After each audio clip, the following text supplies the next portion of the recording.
I'm going to talk about categorical modeling languages and bridging the gap between ACT and scientific computing.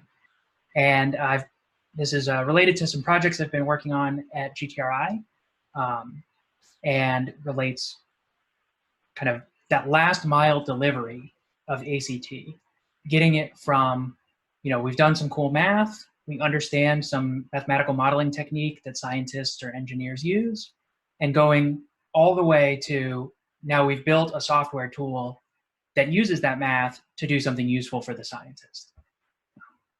So I know Blake Pollard advertised, he was going to host a meeting up there in Maryland on applied category theory. Sadly, it was a victim of the coronavirus, but it would have been fun to talk about these issues.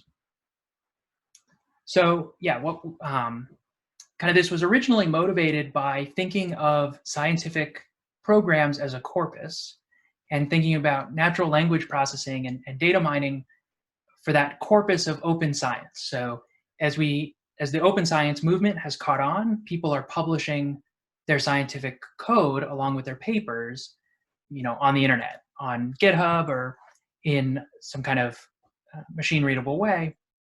And we thought, okay, so let's apply data mining techniques to these big corpora of scientific programs. An example here is a textbook we found a couple months ago on SEIR modeling, a kind of quantitative epidemiology. So this textbook called Epi Recipes is a bunch of markdown files that have text and Jupyter notebooks that have code and mathematical equations. And we want to understand, how can we extract information out of these large corpora of scientific knowledge. And kind of the right math for this we've found is ACT. So that's kind of the motivating example, is trying to understand scientific programs and scientific knowledge in a machine understanding kind of way. And so I think the common understanding of the ACT picture looks like the left half of this diagram. So you've got some domain knowledge, and you kind of factor that into a syntax for describing your scientific systems. These can be like Petri nets for chemical reactions, or Bayesian networks for probabilistic systems, or finite automata for kind of agent-based modeling. So you have some syntax for describing your systems. You have some functor that gives you the semantics. And in the ACT world, like once you've established two categories and a functor between them, you're kind of done. Or maybe you've characterized all possible such functors, or you said something mathematically interesting about these categories. Kind of that's your research goal. But in scientific computing, we have the whole right half of this diagram. So you want some syntax in which to describe your system, and then you want to compile some solver that you can use to solve these systems, such that when you execute the program, the solver that you compiled, you get the semantics. So this can be like simulating the differential equation. And that all has to be written in some programming language. So kind of programming languages and functional programming is always floating around in this context. Great. So kind of where we're thinking about this is modeling frameworks dominate scientific computing in that scientists don't really like to write code. They like to use computers to solve their problems. They don't really like to write code, and they're not trained for it, and it's not their day job, right? Code is a tool for them to get answers. But some scientists really love to write code, and they write modeling frameworks for all the other scientists. So this can be like MATLAB, where people thought, okay, everything that you can compute is a linear system. So we're going to focus on making it really easy to write programs that solve linear systems, AX equals B. Or maybe Mathematica, everything is calculus, is differential and integral calculus, or polynomial equations. So we're going to build a system for solving those kinds of equations, symbolically, analytically. So you get this computer algebra system, Mathematica. Okay, in STAN, you get statisticians who say everything is a probabilistic model. You've got some parameters that imply a data distribution, a distribution of data, some data generating process. So let's write a programming language in which you can describe all probabilistic processes. And so you get STAN. Industrial systems engineering, operations research type people, it's like minimize f of x over all x subject to the constraint c. That's all you need to know. Just got to minimize f. That's the end of the game. So you get things like JUMP or Cplex or Gurobi. You get all these optimization solvers. More recently, get kind of TensorFlow. All of machine learning is solving y is approximately f of x for a sufficient definition of approximate and a sufficient class of f differentiable functions. So you get TensorFlow and deep learning revolution. So each of these modeling frameworks ushered in a revolution in scientific computing. So they rightfully deserve their status as the central theme of scientific computing. And when you think about what's happening with all these modeling frameworks, they always boil down to like, there's some graph that contains your model, and then a mathematical interpretation that you give to that graph. So in Bayes nets, in probability, you get Bayes nets. Neural networks, you get these feed-forward networks. Optimization problems, the constraint matrix gives you a graph. The Markov decision processes, you have states, and each state has some number of actions, and each action is a probability distribution over states. Petri nets, you have some species, these are the blue dots, and you have some reactions. Reactions will consume particles of each species and produce particles of another species. Databases, you've got tables and foreign keys, make files, you have artifacts and commands. Computer networks, you have servers and clients. You always have some network or some graph and some mathematical interpretation of that graph. And so you might think that, scientific computing should just be about manipulating these graphs. And that's broadly what people have done, is they've written all their solvers targeting this data. You pick a data structure that can encode all possible models in your scientific system. You have some serialization format for your data structure, and you write a tool that will read files in that serialization format and then solve the appropriate system, whatever that means. But you realize that there's some common threads. So one common thread is extragraphical structure. So you have structure in the models that is not in the graph, even though you think, the people who are writing these libraries, they say a TensorFlow model is a graph with this mathematical interpretation. But then you look at it, it's like, well, there's really extragraphical structure here. For example, in neural nets, there's layers. And graphs don't have layers. They just have edges and vertices. So what's going on with the layers? It's really, the way I think about it is there's an underlying string diagram calculus that's going on where people are kind of expressing their models as string diagrams, but they don't know applied category theory. So they didn't phrase it that way. So example, here's a neural network. You have your input layer, the actual pixels in the image you're trying to process. Then you have a convolutional neural net layer. So this is a standard 3x3 convolution. Then you take a rectified linear unit layer. These guys should have a different label. So rectified linear unit. Then you have some fully connected layer. Then you have a sigmoid or softmax layer over here. And this layer structure is not in the graph, but it's very important for deep learning. So what's going on with that extragraphical structure? Another example is in Bayesian networks, you have things like the moralization process.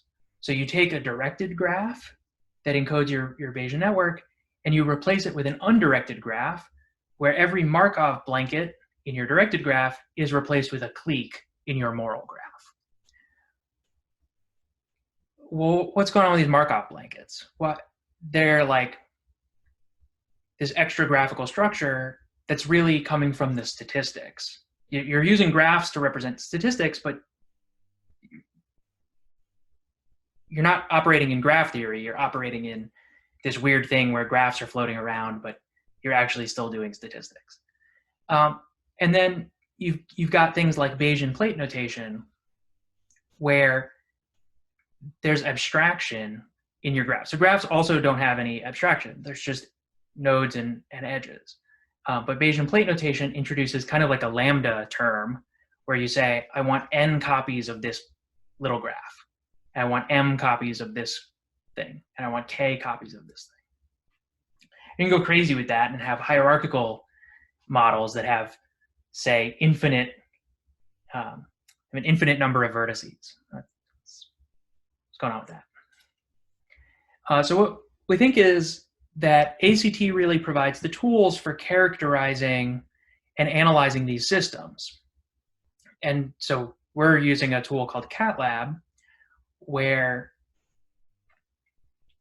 it's broken down into three layers of abstraction. So the first is you have your structure. So this is a generalized algebraic theory. It's defined by having some types, some terms, term constructors for making new terms out of existing terms, and then axioms that say that terms of a certain form are equivalent to each other. So that's where you encode what type of category you're working in. So in the case of, say, a monoidal category, which is kind of what I've drawn here, is you'll have types, which are your objects. You can have, these types are all, in order for this to make sense, A, B, and C are going to be Hom types. So you got some types, you got some terms, and then you want to say something like the monoidal product of A and B composed with C. So that's say a Hom in your category, or it's an expression that describes a Hom. You might have some axioms like here's the interchange law. If you're in a symmetric monoidal category, you need to have a strict symmetric monoidal category. You need to have that A tensor B composed with C tensor D is the same as A composed with C tensored with B composed with D, if they're compatible. So anyway, so you encode all this algebraic information into the structure, and then CatLab will generate 3 syntactic systems for you. A formula notation that looks like math formulas, wiring or string diagram notation. These are going to be graphical in nature, and then an embedded domain-specific language. Here's where the PL comes in. So you've got a way of specifying models.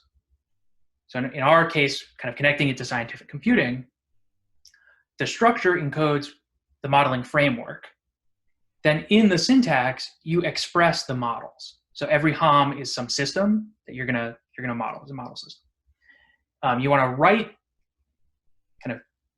write in the domain-specific language because writing code is easier, is easy for people to do, right? So you want to write in this language, you want to visualize in this language, and you want to manipulate in formulas. Because manipulating the graphs is hard for the computer, but reading the formulas is hard for the human. Okay. And then you have the instance. This is where actual computation happens. In the structure and the syntax, that's a symbolic world, a syntactic world, where you're describing things. In the instance world, you actually have, say, a Petri net, and the law of mass action, which gives you a differential equation to solve. And you actually want to solve that differential equation. That's the numerical simulation world. And one of the cool things about this approach is that it lets you work at the level of abstraction the scientists are comfortable with. So you can define a category of chemical reactions, and you can give them kind of types. So you have your regular types, which are species, X and Y. You have these compound types, like an XY complex, which is where you have, one molecule of X and one molecule of Y, and they've coupled in some way. They're not sitting independently, but they're coupled. You have a degraded form of various compounds. You can have activated forms, and you have special reactions. So you can have kind of a binding reaction. So an X and a Y sitting in isolation will come together and form an XY complex. Unbinding. So a complex can decouple into two independent molecules. You can have degrading or cleaving, activation, and you can have these kind of definitional axioms where you say X cleaves Y. And what does that mean? What does X cleave Y mean? It means that X and Y will bind to form an XY complex, and then they'll degrade to form an X and a Y complex, or sorry, a degraded Y. And so once you've defined this category, you're able to describe chemical reactions in a programming language syntax, which is very convenient, and then visualize them as string diagrams. So here's an example of what's called the ping pong reaction. It's a fun biochemical reaction. You have two reagents, A and B, and you're going to get two products, P and Q, and you have an enzyme E that catalyzes this reaction. So you can describe this as, and this is the ping pong reaction, is kind of E will bind to A,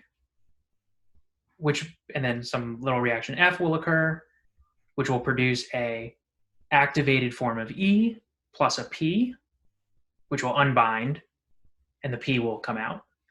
Then your activated form of E will bind to a B, which will then transform into an unactivated version of E and a Q, and then this will unbind to release the Q and the E. So this enzyme E catalyzes this big reaction. And so the key point of this conversation is that all of our tools of ACT can help us build software that works at the level of abstraction the scientist thinks about, as opposed to the level of abstraction the computer thinks about, which is floating point numbers that represent concentrations and programs that compute concentrations.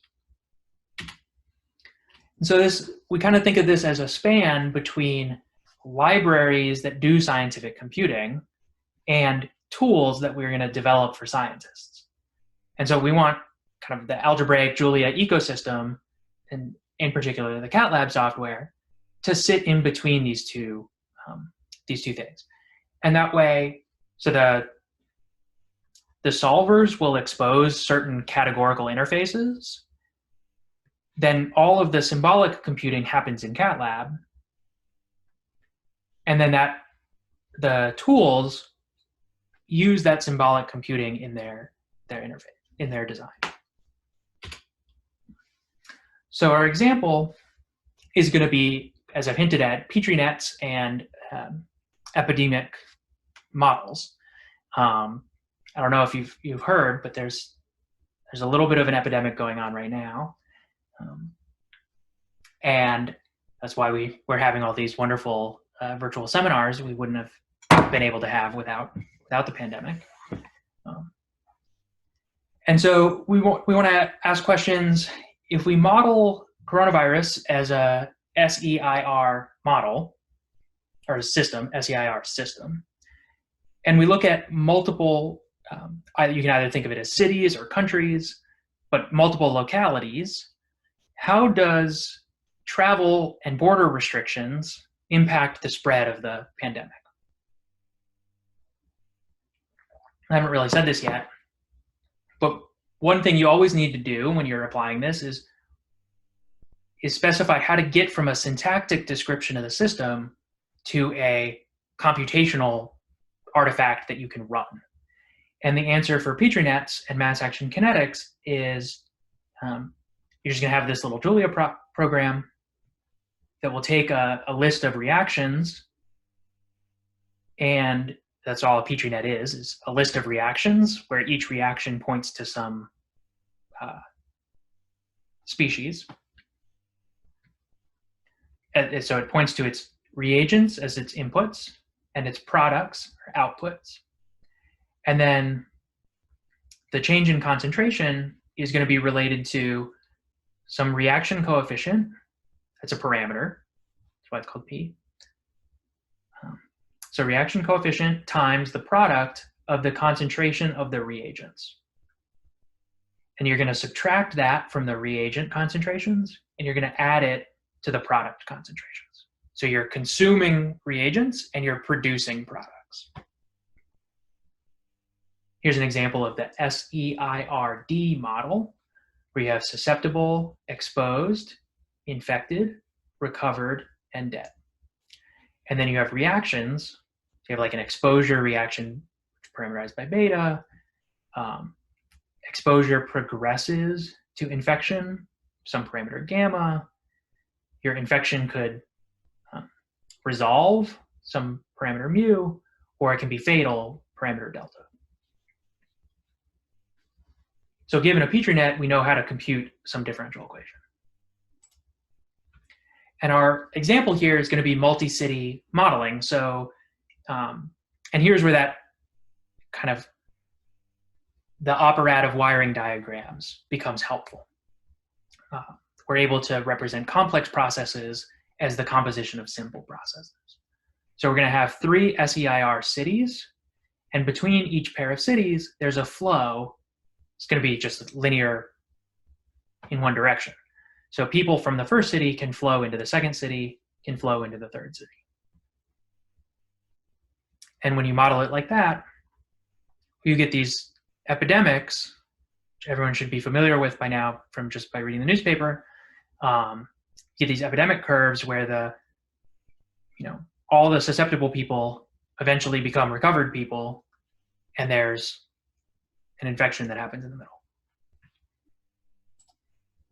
So here's an example of kind of non-ACT software. So just kind of imperative regular program. So you've got your data structure that encodes your big Petri net, which you just have to figure out by hand. You draw the picture, you drew this picture, then you said, okay, well, I'm going to fill in the boxes with the appropriate Petri nets, and you got this data structure. So it encodes like here's city 1, this little Petri net, the outflow from 1 to 2, this little Petri net. Kind of see it here rendered. And then you have just a regular program that initializes this model. So you set your initial conditions, U0. You pick some time span you're going to integrate over, pick some parameters, beta, that control your, how infectious the disease is and the travel flow between cities.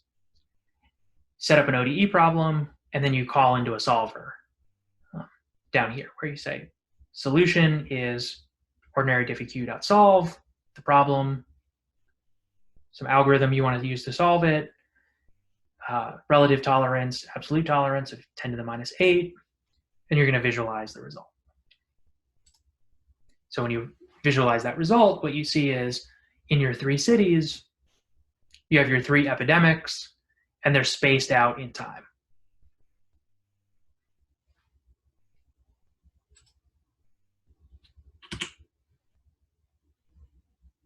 Wait here for a second.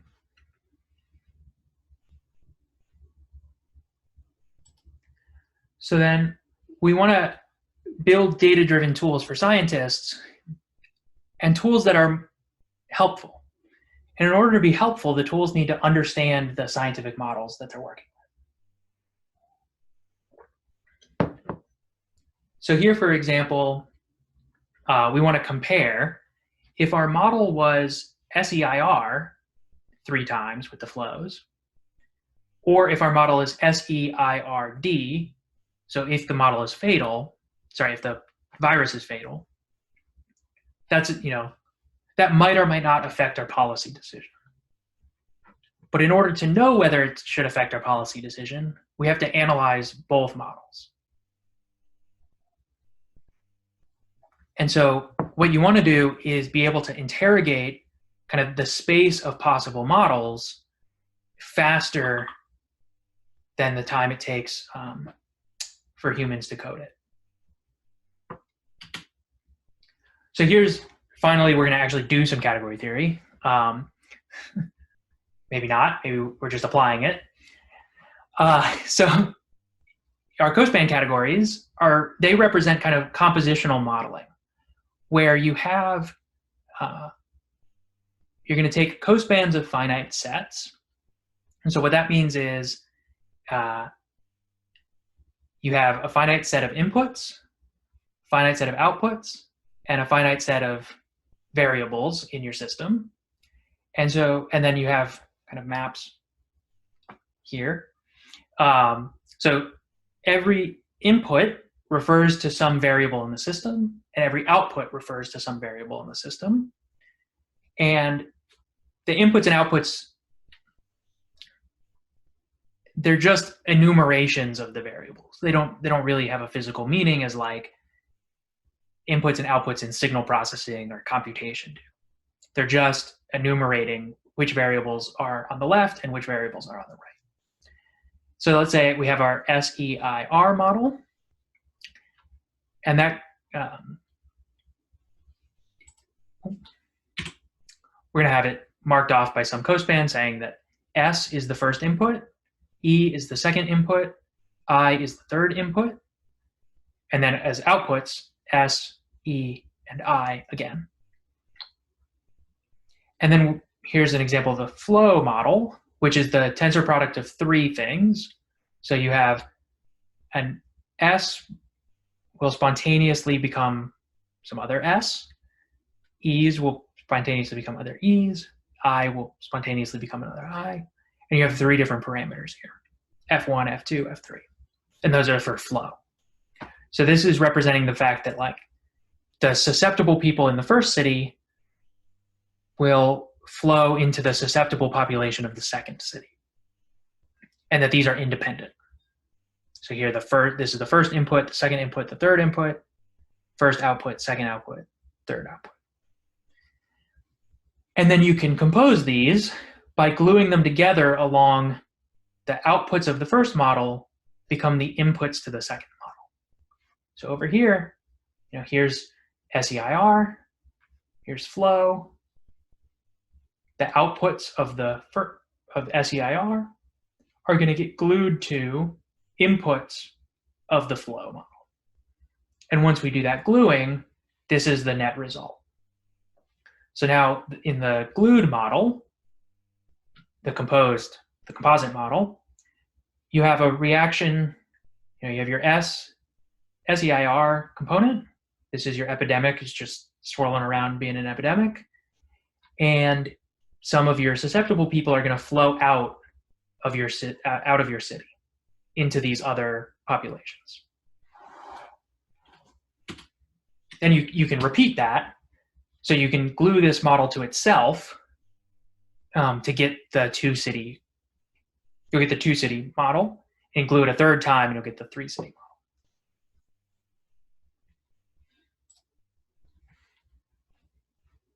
So kind of what software interface do you need to make this work?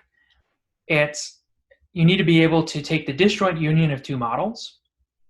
Basically, your models need to be able to be decorators in the decorated cospan category work of Brendan Vaughan. So you need to be able to take disjoint union of 2 models and then quotient by an equivalence relation. And if you can do that, then you can build these cospan categories. And then in order for this to actually be a modeling framework is you have to be able to either compile or interpret, execute a model. So you have to be able to kind of map your models from model space into code space. And that's our giving it to mass action kinetics, and then solving the differential equation. That's the compile function here. And if you have these three methods, then you can be a decorator, and you can build this cospan category, and you can do model fusion. So I just wanted to return to the example here. We're going to build the SEIR3 model by gluing the SEIR with the flow, and then again, and then again. So it's SEIR composed with flow, composed with SEIR, composed with flow, composed with SEIR. So you have 3 city populations and 2 flows. And so that gives you one model.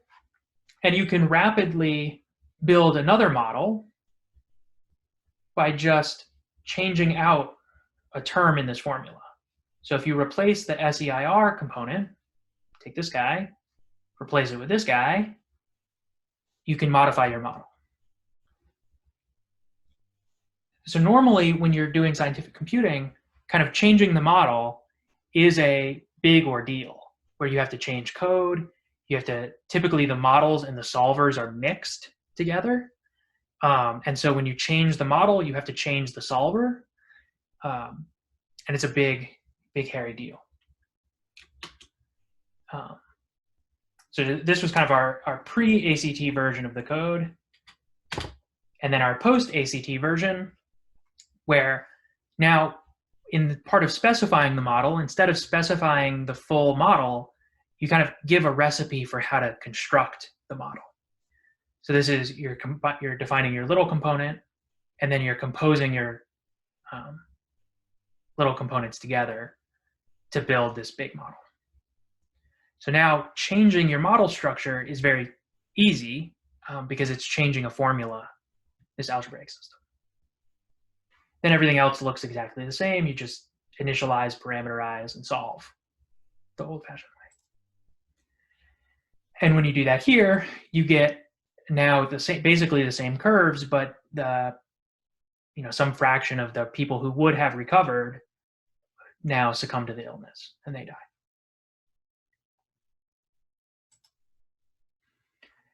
So why did we go through all that work? It's like, why not just write the 2 models, right? And the benefit is that we can automate the comparison of models very quickly. So here we're kind of taking, given a model, I want to sweep over the set of all possible, I want to sweep over the parameter space to examine the travel restrictions. So here's how we're encoding the travel restrictions. So you have this, this vector of kind of the probability that a person travels depending on if they're susceptible, infected, or exposed. And we're going to scale that by some factor of k. We're going to divide by k. So we're going to sweep through the parameter space in kind of increasingly harsh travel restrictions and say, as we impose these draconian travel restrictions, how long does that prevent the epidemic? It's like, if you're not going to be able to completely close the border, is it worth, how much time do you save? Like, how much delay do you get by reducing the fraction of people who can travel? But we want to estimate this for multiple models simultaneously. And that's where kind of having these models as data that we get is helpful. So here's kind of comparing our 2 models, blue and orange.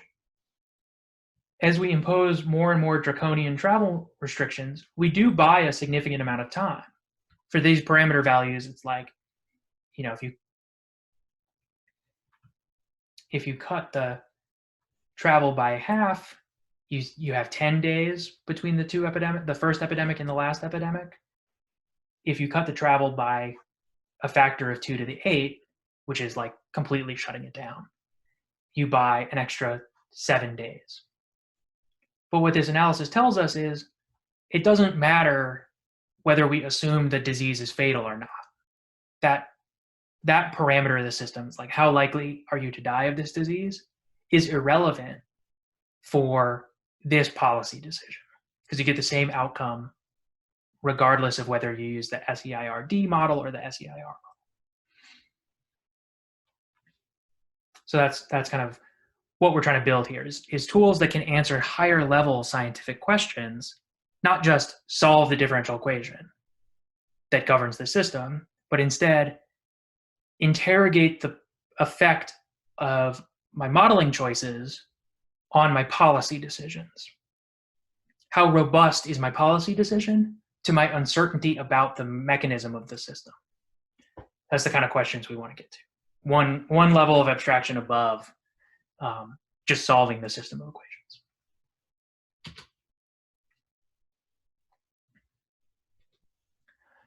And so you can rapidly explore the different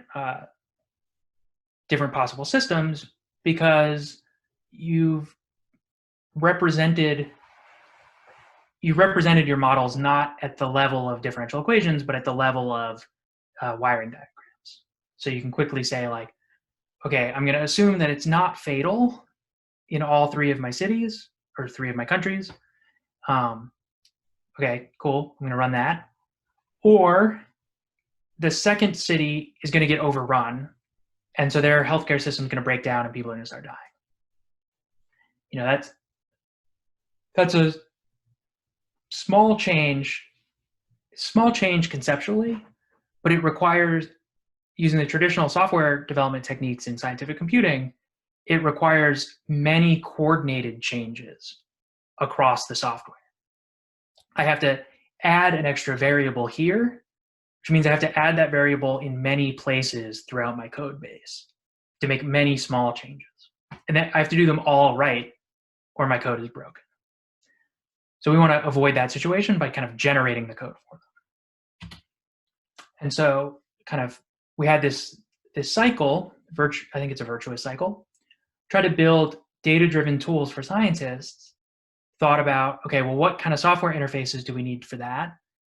Graphical knowledge representations. But actually the graphs aren't the right level of abstraction either. They're too low level for our scientists.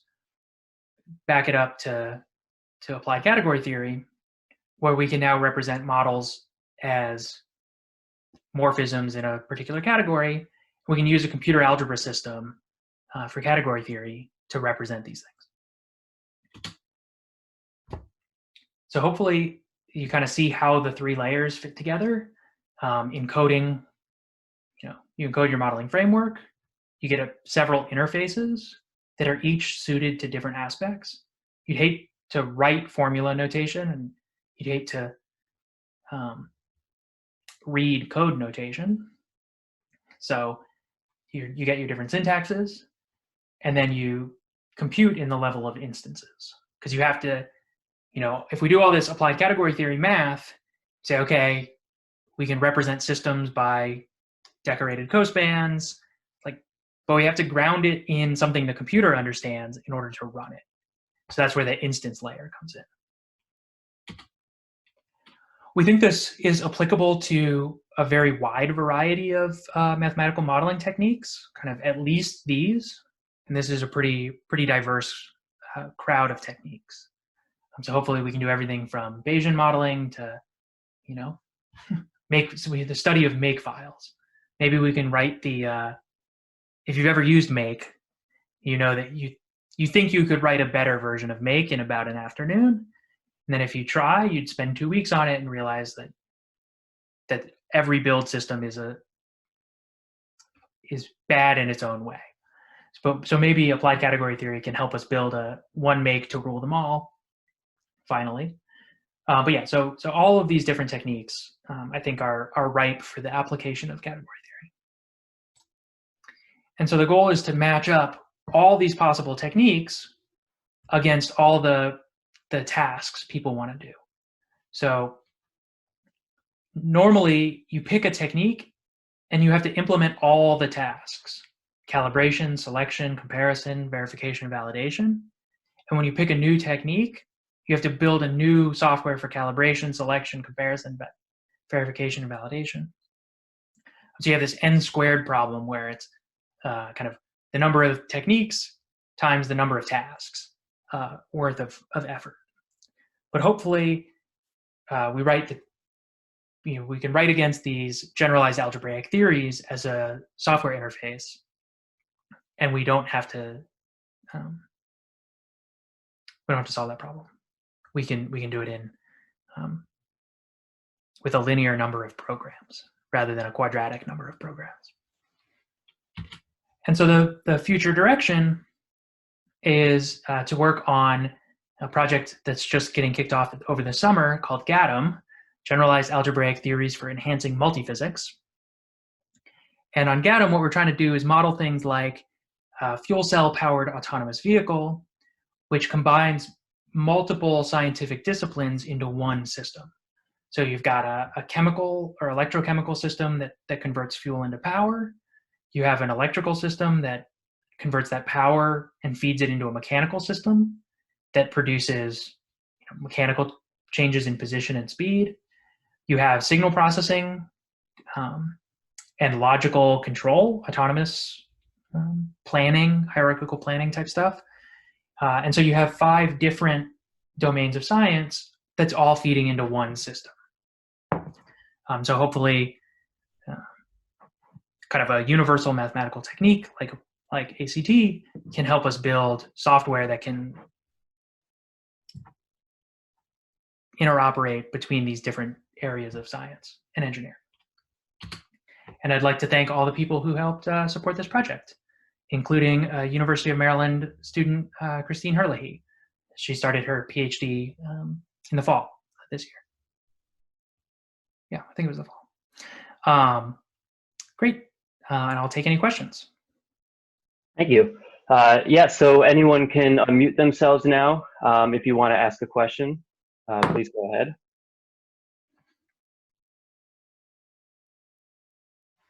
Sorry, I think I simply may have missed it because I came a bit later. I may have paid totally inadequate attention. So this is a basic question, but when you extract these models to get these differential equations, and then you run the ODE thing on them, right? What ODE thing do you run on them? So that's given by the, let me back it up. So right now we're just working in Petri nets. And so the appropriate differential equation is the law of mass action kinetics, which is given by, is like the 3rd slide or something. See how far back do I have to go? But it's basically, that was it.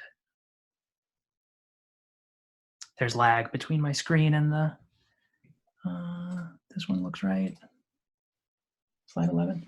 So, so the rate of change in concentration is given by so like each reaction reads the concentration of its input particles and multiplies their concentrations.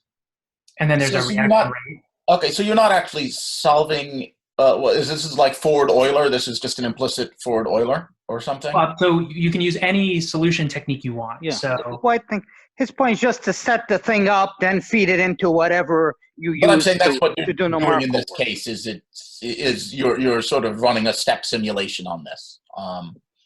So yeah, so we pass it to TSIT5, SIT5.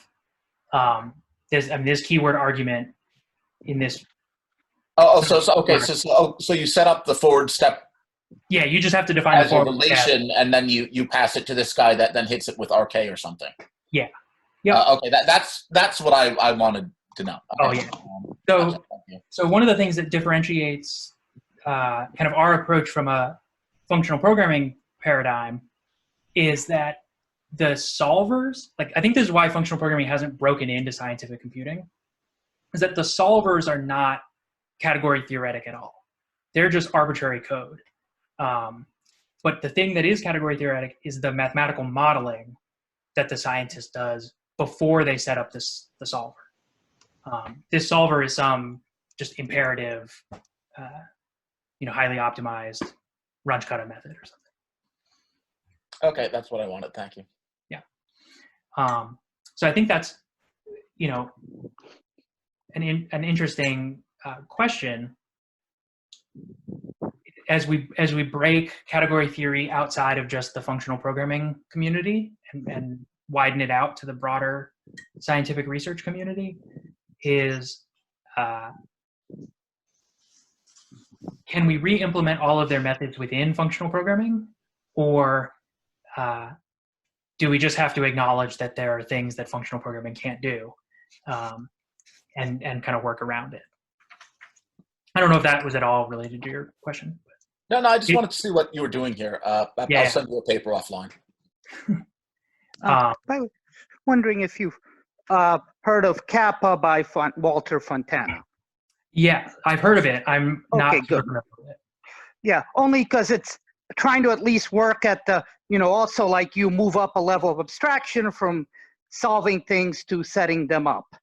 Yeah. He's not using category theory, doesn't know it, but it might be, just wanted to make sure you were aware of them, might be worth talking. Yeah. I think so. I think a lot of these, right, if we believe that category theory is the right answer, then people will naturally find it. They'll do things, and the people who are successful are the people who lucked into the thing that makes sense categorically. Well, also the thing is, in their case, they're people who are actually, are biologists and are used to working on that end. So it would help, I could say, okay, some mathematical techniques are useful, and then having people who are, to help to do things like introduce it to the users, etc. Yeah. The how do we evangelize our technology is a big question. And yeah, I think collaborating with people who are coming from the domain and hooking them up with some superior technology and then them evangelizing it to their friends. Yeah, because I could definitely see if you added something like your diagrams and say, yes, this is automatically able to translate between them, they would probably be glad to add that to their platform if it's practical. Mm-hmm. Yeah. Yep. Yeah, and I think the savings we're going to get is when kind of we can target lots of different scientific areas at the same time. So I'm currently got a project going on with some psychologists about category theoretic modeling in psychological. What is a psychological theory? What is a psychological model for kind of experiment design? How do we best design social science experiments? And we're reusing all this stuff about Petri nets, for differential equations, and now they become stochastic Bayesian models of their experiments. But all the category theory is relevant, even if it's not the same, but it's totally relevant. Cool. Thank you. It was a good talk. Thank you. Hey, James. Hey, how's it going? It's good. I had two questions. One of them is probably naive because I'm unfamiliar with the expression of Petri nets. And so what are the edges representing here? So what's going on in a Petri net is that so the blue dots are states or species, depending on whether you're giving it the Petri nets as a model of computation interpretation or Petri nets as a model of chemical systems interpretation. So you have the species. The orange squares are reactions, and an edge says, like an edge from a blue to an orange is this compound is a reagent for this reaction, and then the edge from the orange to the blue is this species is a product of this reaction. So the edges are just denoting the association. Okay, they're just association. They don't imply that all the edges are the same type. They could be different things. Yeah, in a Petri net, all the edges are the same type. Or I guess there's the two types. There's the blue to orange and orange to blue. And they just mean, I guess they have multiplicities. So here there's like this little 2. And that's just encoding that like you need two infected. This 2 is on the wrong edge. This diagram was made by hand, so it's not right. If it was computer generated from the code, it would be right. But I wanted it to be pretty, so I made it by hand. So this 2 is supposed to be on this other edge here. And what it's saying is like, when an infection occurs, it takes a susceptible person and one infected person, and it creates 2 infected people. And the 2s just should be on the other direction. Mm-hmm. Okay, so you can kind of think about each edge as representing one unit of people. Yeah. Mm-hmm. They actually are the coefficients in the, if you take this reaction system, where is it? So when you think of chemical, like stoichiometric formulas, and you have like 2H2 plus 2O2 is 2H2O, or 2H2 plus 1O2 makes 2H2O. That the coefficients in the stoichiometric formulas are what the numbers on the edges are. Mm-hmm. When the default is 1. If there's no number on the edge, then it's a 1. Okay, sounds good. And I had one more question. You mentioned that you're kind of surveying this method with a bunch of scientists. What has their response been to the different syntaxes, and is the graphical syntax more amenable to them? Do they kind of find that more intuitive, or is it really just? Mm-hmm. I think the thing that's going to work is having a syntax that like matches the syntax they already have. So they have a type of string diagram in their literature, and they are like, they're equivalent to the string diagrams we've developed in category theory, but they have their own graphical syntax for drawing them. They have like their own idioms about drawing them, and you kind of have to match those idioms. Otherwise, they're like, why? They don't get it. You kind of have to kind of meet them where they're at. But yeah, I think the graphical syntax and the code syntax, they can get the code syntax too, because they're familiar with writing code, like MATLAB code or something. The point-free notation formula syntax is a total no-go. This like, with the compose and the tensor product and the swap operator and the id stuff, this is a total no-go. But the string diagrams, if you skin them, if you just change their superficial appearance, you can convince people that string diagrams are their answer, and the programming syntax as like a DSL is like, if you just write your code in this DSL, I will make magic happen for you. Mm-hmm. That's a sales pitch that works. Awesome, thank you. Cool.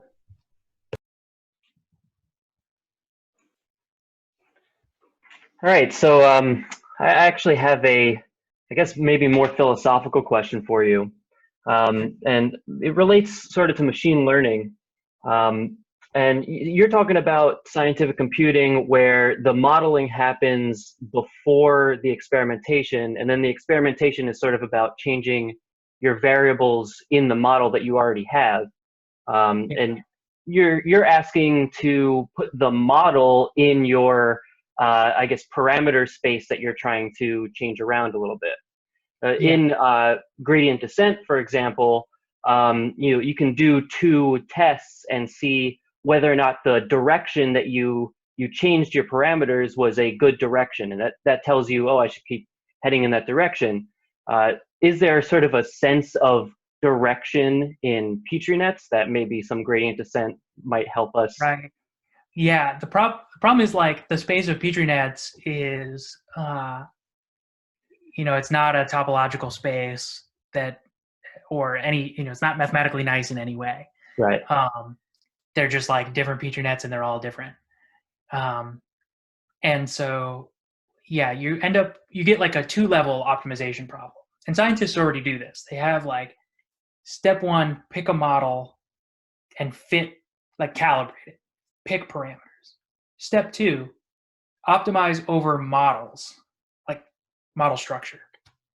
So yeah, that optimize over model structure is currently done by graduate student descent, and not gradient descent, not any smart algorithm either. Hopefully, once we can organize it, right? Category theory is also, or at least algebra, like the algebraic perspective, is about organizing spaces in certain ways, right? So like groups and group homomorphism is like this group fits inside this other group. Mm-hmm. So that if we organize the space of possible models, then we can search it more efficiently. Right. But I think that's going to come down to like, what is your space of possible models? If it's so I guess my question comes down to, there's no way to model that space of Petri nets, which maybe, I mean, it is a category, but there's no way to show that maybe that forms some sort of manifold, maybe infinite-dimensional. Yeah, it's not so much about the space is unmodelable. It's that the optimization function, the objective is not convex over that space. I mean, it doesn't even have enough structure to say what convex means, but like a small change to the Petri net can lead to a large change in the objective that you're trying to optimize. Right, yeah. Continuity sort of gets broken there, Yeah, like ideally, right, we think of optimization of like, I have this bowl and I'm going to drop a marble and it's going to roll down to the bottom of the bowl. Mm-hmm. Our space isn't even structured enough to talk about directions, let alone convexity, having a global minimum or whatever. But you're basically looking for an appropriate formula, right? Like you've reduced the problem from picking the best Petri net to picking the best formula in this category. And so now, like, formulas are fairly structured. They're trees with the appropriate things in the nodes in the tree, right? So I think it's a step in the right direction. Since Jules is here, I want to argue with him about applied category, the two cultures. But maybe we can save that for a breakout room. So I guess quick question. I guess like there was the you had earlier, like you had Petri nets as one category, and then you had like the Bayesian, I guess like Bayesian solver, like I guess it's like a Bayesian model as another one. I know that like I guess like one sort of like a major area of like mathematical modeling is like uncertainty quantification. Mm-hmm. Could you take, I guess, is there, I guess like in principle, could you like take the map of like a model and some like uncertainty quantification or I guess or some kind of experimental design, I guess. Yeah, I think I know where you're going. So can you combine and say like, I have uncertainty in my Petri net coefficients, and I want a combined model of like both the I want a model of the uncertainty in the solution to the differential equation. And yeah, that's something I'm very interested in. I don't have a good answer for it. If that was your question. Sure. Yeah, I guess like that was actually, I guess it was like the first question, because like there was, I guess the second question was more about like I guess I wasn't sure about asking the second question because it involved like it would be about experiment, like putting the like sort of flowing output of the, I guess, mapping the model category to like an experimental design category. But I think that requires like I guess that would make the workflow more like data driven. But yeah, what your thoughts were on that? So that's another cool area that I think is worth pursuing. It's like, if I have a data structure that represents my model, can I pick the best experiment to do, like the most informative experiment? Mm-hmm. And now you get this feedback loop where it's, go collect some data, make a model, use that model to decide what experiment to do, which collects more data. And so I think you could even model. This involves saying model 1,000 times to mean 1,000 different things. But you can model this modeling activity where you're doing experiments and building simulations and drawing inferences from the simulations about the data. So you can represent that in a category. So you could have kind of string diagrams that represent experimental designs. I think that would be very cool, and is a great. That's a great next step as well.